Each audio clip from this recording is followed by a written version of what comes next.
Time check ulit tayo. Philippine Standard Time po natin ay 5:17 ng umaga. Ngayon alamin naman natin ang magiging lagay ng ating panahon sa susunod na 3 araw. Para po sa Baguio City, magiging maulap po ang kalangitan, kaya naman asahan rin po na merong mga pag-ulan. Yan po ay bukas, pati na rin po sa Friday, pati na rin po sa Saturday. Asahan naman po ang muling pagpapakita ng haring araw. At para naman po sa Metro Manila, huwag kakalimutan ang inyong payong dahil posible maging maulan pa rin ang ating Huwebes hanggang sa Sabado. Para naman po sa Metro Cebu, posible po ang rain showers or thunderstorms. Yan po ay bukas at pati rin po sa Friday. Pero sa Saturday po, asahan po na muling gaganda ang inyong panahon.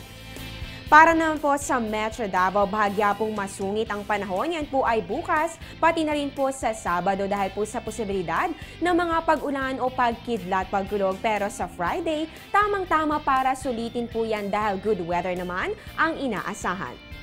At para naman po sa mga taga Zamboanga City, rainy weather po bukas. Pero sa Friday at sa Saturday, magkakaroon na po ng kaunting improvement sa inyong panahon. Ngayon, dumako naman tayo sa agwat ng temperatura sa tourist destinations ng bansa. Diyan po sa Anilao, Batangas, mataas na po ang 24 to 30 degrees Celsius. At dito naman po sa may Banawe, Riceres, malamig pa rin po. Yan po ay may 14 to 22 degrees Celsius.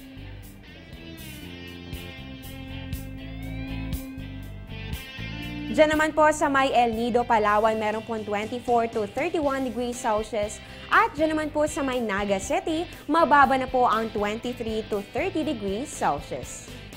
Kailan nga ba ang tamang panahon para magpa-check up ng mga mata? Alamin natin yan sa tamang oras.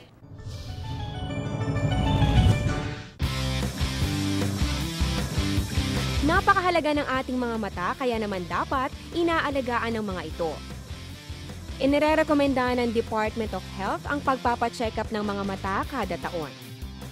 Pati sa mga bata, dapat ding isagawa ang regular eye check-up simula sa ika-6 nilang buwan.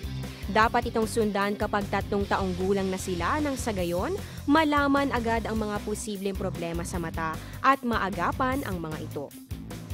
Ang mga eskwelahan nagsasagawa rin ng visual activity mula preschool level. Makakatulong rin itong malaman kaagad kung may problema sa mata ang mga bata. Hindi kinakailangang may nararamdamang panlalabo ng mata bago magpa-check up.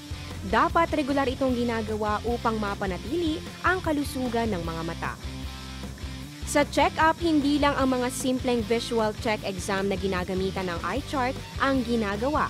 May mga test din para masuri ang neurological function at kondisyon ng mga external at internal eye structure para malaman kung kinakailangan ng magsalamin ang pasyente.